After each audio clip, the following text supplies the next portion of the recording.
Hello, कैसे हैं आप लोग। आज हम पढ़ने जा रहे हैं बाल गंगाधर तिलक। और मैं दावा कर सकता हूं कि जितने लोग इस वीडियो को देख रहे हैं उसमें से कोई ऐसा व्यक्ति नहीं होगा जिसने बाल गंगाधर तिलक का नाम नहीं सुना हो। और इसका एक कारण है। कारण ये है कि एक व्यक्ति ने जिसने भारतीय राष्ट्रीय आंदोलन को बहुत बड़े पैमाने पर प्रभावित किया, वे हैं बाल गंगाधर तिलक। और जब हम इनका नाम लेते हैं ना, तो एक चीज आपको याद आती होगी, जो इनका एक स्लोगन था, नारा था। क्या था? स्वराज हमारा जन्मसिद्ध अधिकार है।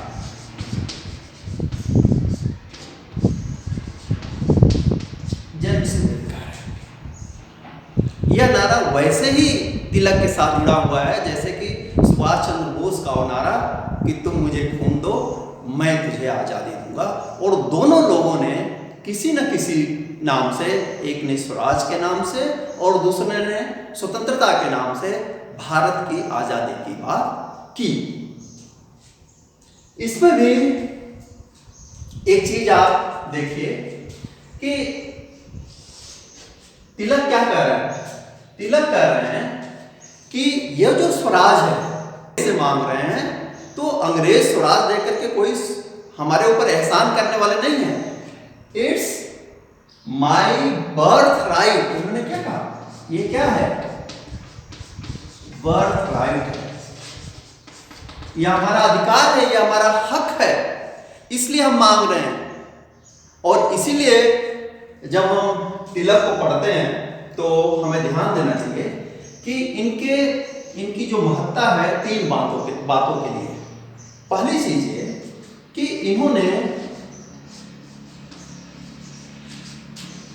स्वराज की मांग की। इंडिविजुअल लेवल पे तिलक पहले व्यक्ति थे जिन्होंने क्या किया था? स्वराज की मांग रखी थी। दूसरी चीज कि इन्होंने उस समय जो भारतीय राष्ट्रीय कांग्रेस थी और उसका जो उदारवादी घड़ा था, जिसकी नीतियों को ये क्या बोलते थे? ये बोलते थे राजनीतिक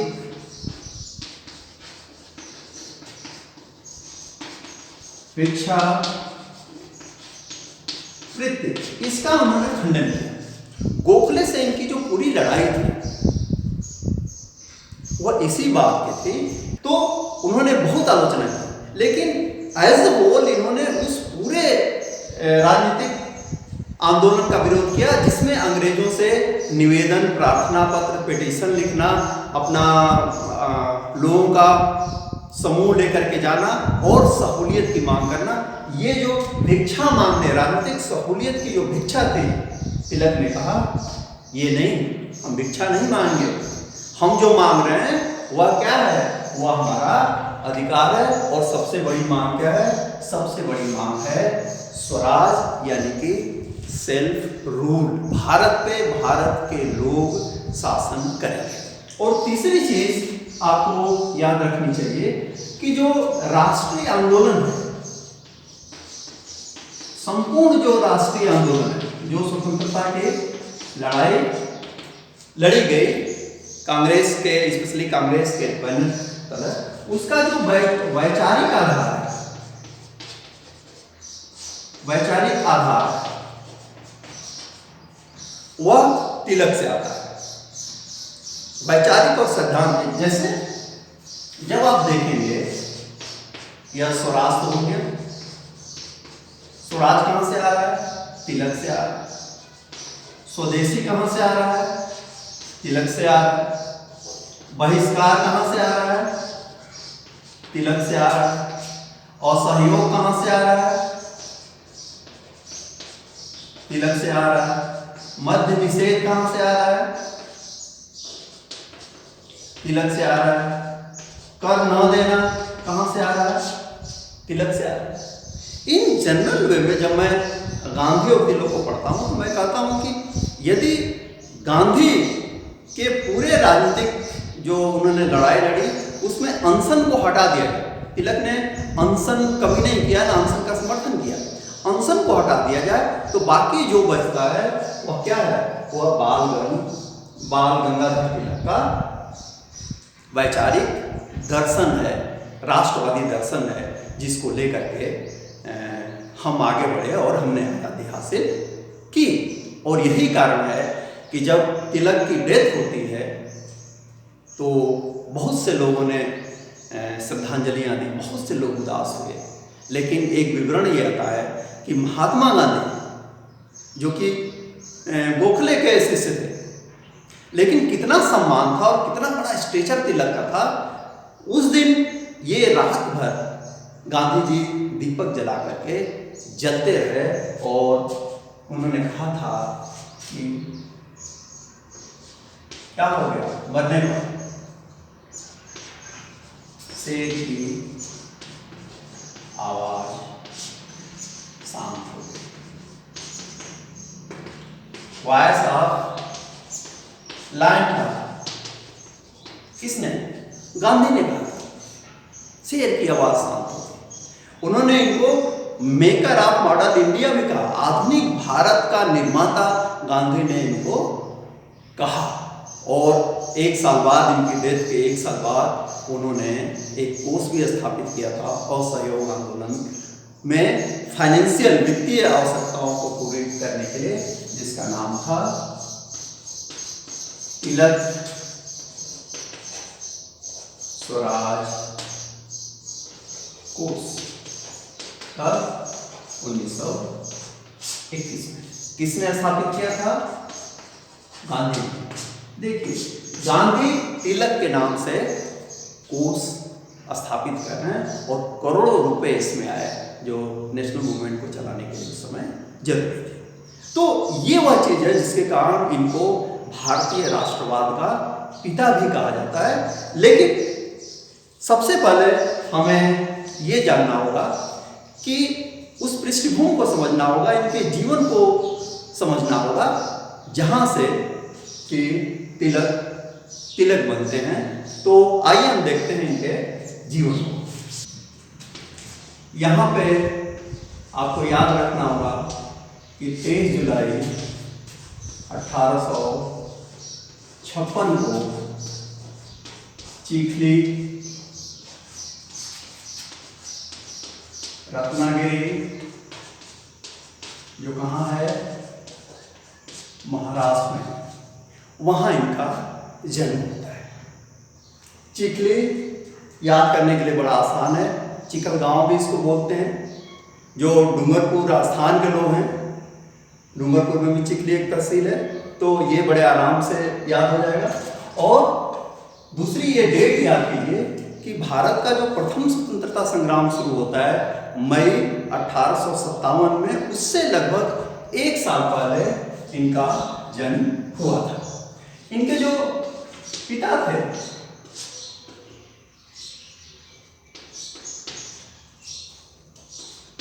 उनका नाम था गंगाधर पंत, बाल गंगाधर तिलक। ये आपको एक कॉमन सेंस रखना होगा कि महाराष्ट्र, स्पेशली महाराष्ट्र और गुजरात में भी बच्चे के नाम के साथ पिता का नाम जोड़ा जाता है। जैसे मोहनदास करमचंद गांधी, तो करमचंद कौन है? महात्मा गांधी यानी मोहनदास के पिता है। वैसे ही जो बाल गंगाधर तिलक है, वह उसमें जो गंगाधर नाम है यह इनके पिता का नाम था, जो कि एक बड़े विद्वान व्यक्ति थे और इंस्पेक्टर ऑफ स्कूल थे। इनकी माता का नाम था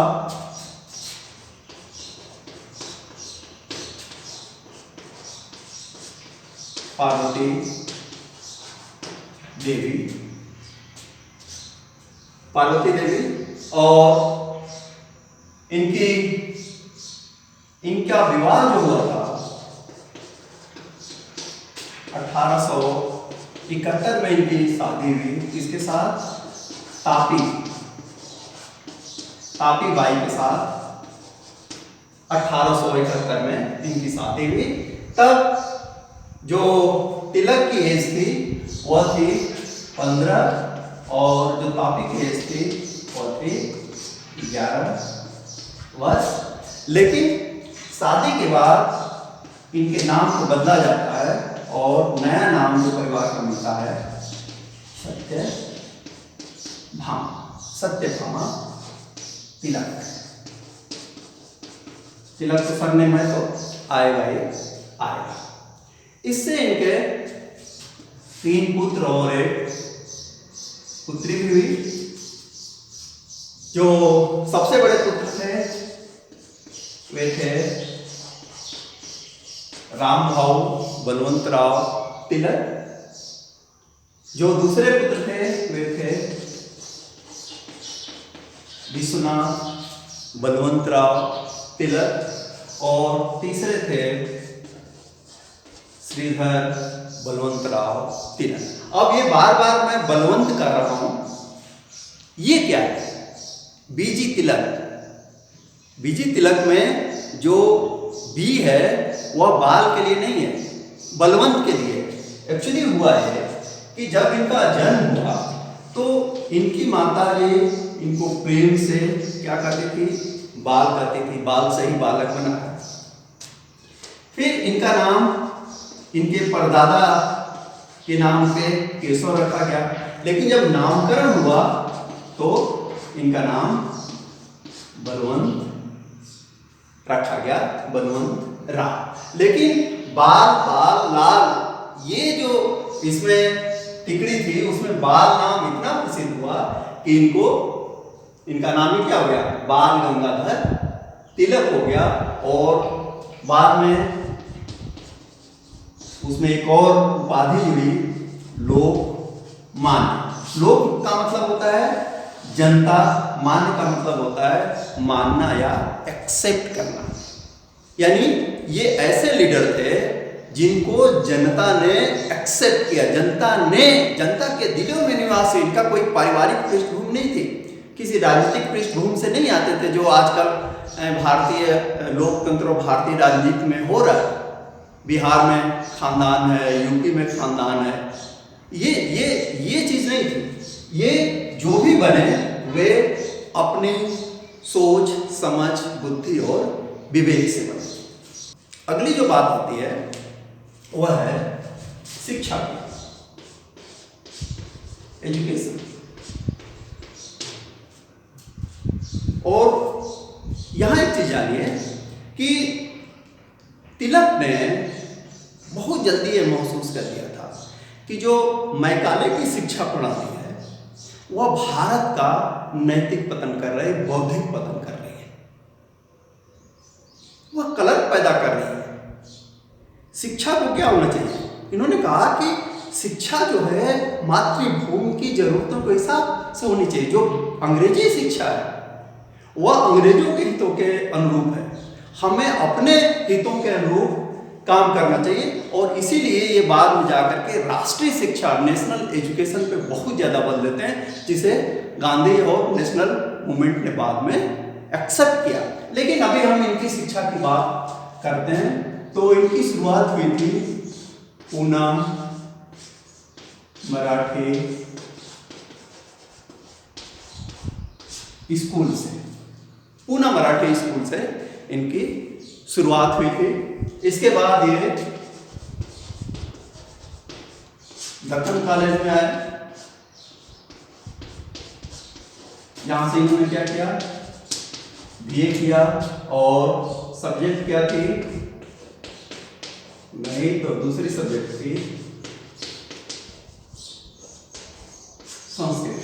और गणित में अमूमन मेरा भी यही हाल है, गणित बहुत कमज़ोर है।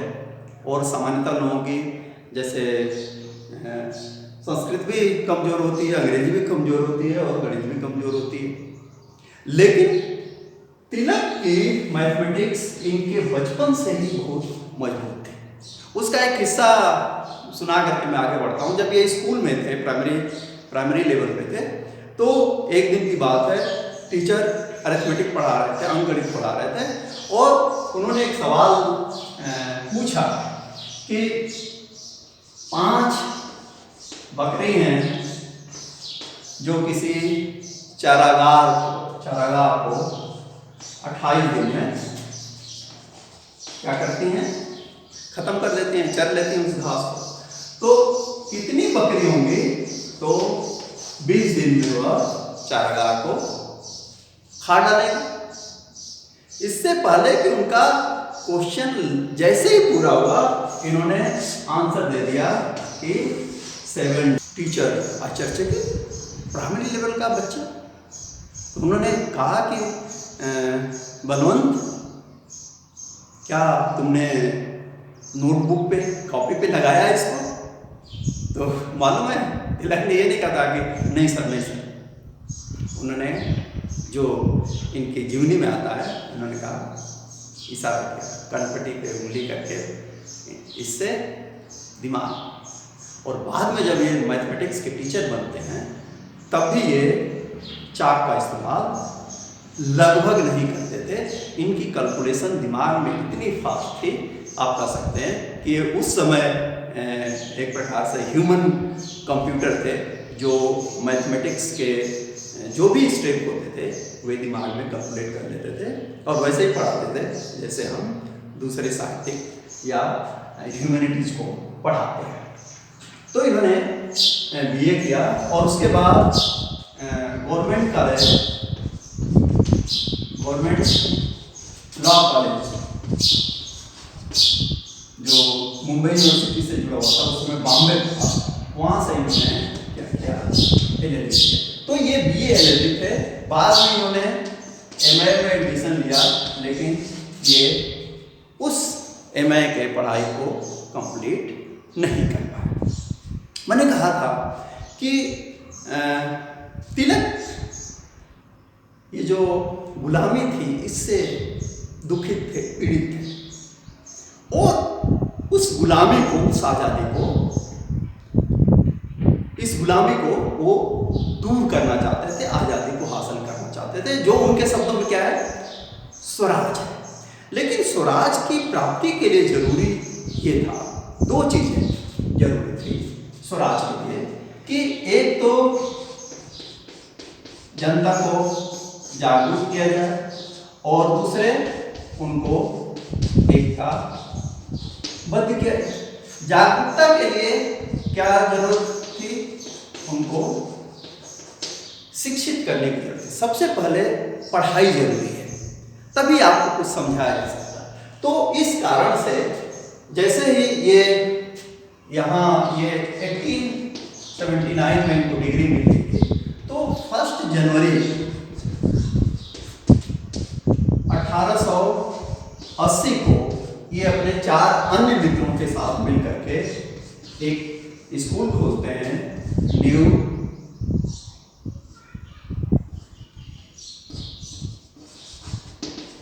English school. कब? 1880 में। और उस समय मात्र कितने बच्चे थे? 35 बच्चे थे।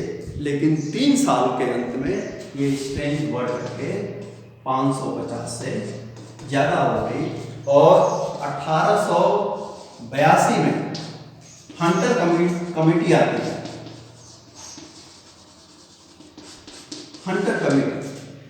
हंटर कमेटी जब इस कॉलेज में आई, तो उसने कहा कि ये तो इंटरनेशनल लेवल का स्कूल है, इसकी क्वालिटी सोचिए कितनी अच्छी थी। और एक और चीज ध्यान रखिए,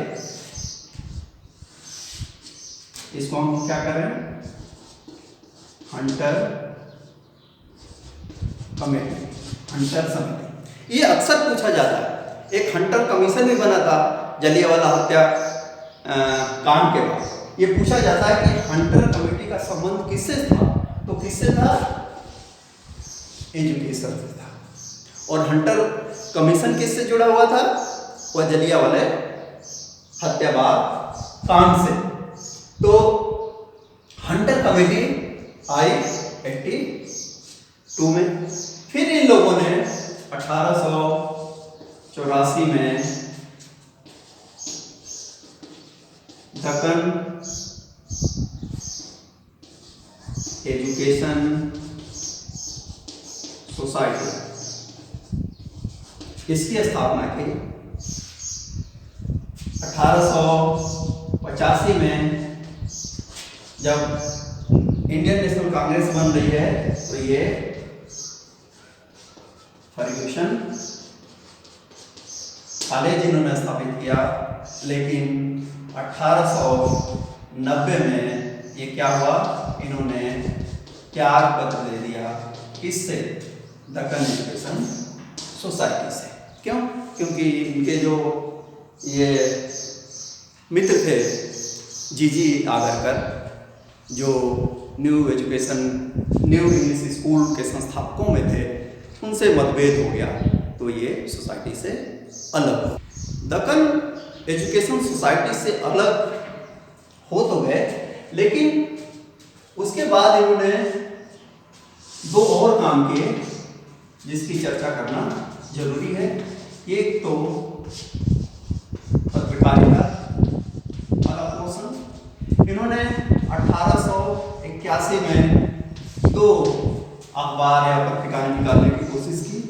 एक था मराठा, ये किस में था, या इंग्लिश में, और दूसरा केसरी, ये किस में था,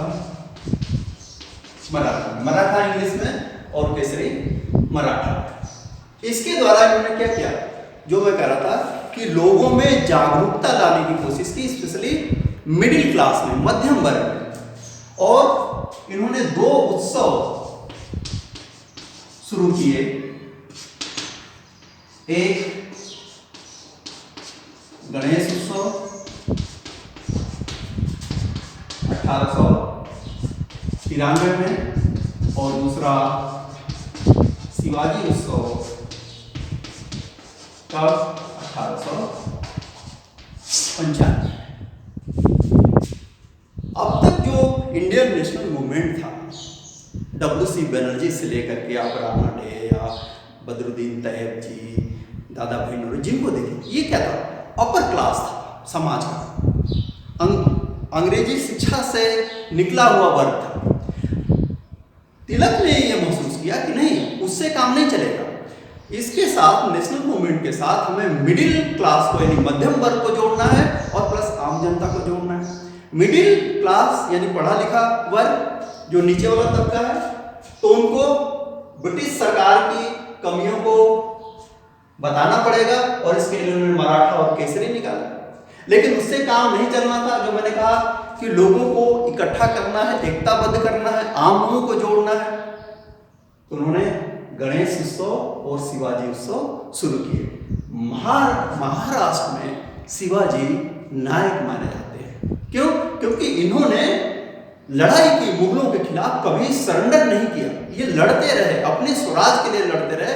तो शिवाजी तब भी नायक थे, आज भी नायक थे, और तिलक चाहते हैं कि भारत का हर आदमी शिवाजी की तरह ताकतवर और गणेश जी की तरह बुद्धिमान हो, ताकि इन ब्रिटिशर्स के खिलाफ राष्ट्रीय आंदोलन की लड़ाई को लड़ सकें और हमारा जो अंतिम उद्देश्य है स्वराज, उसकी प्राप्ति कर सकें।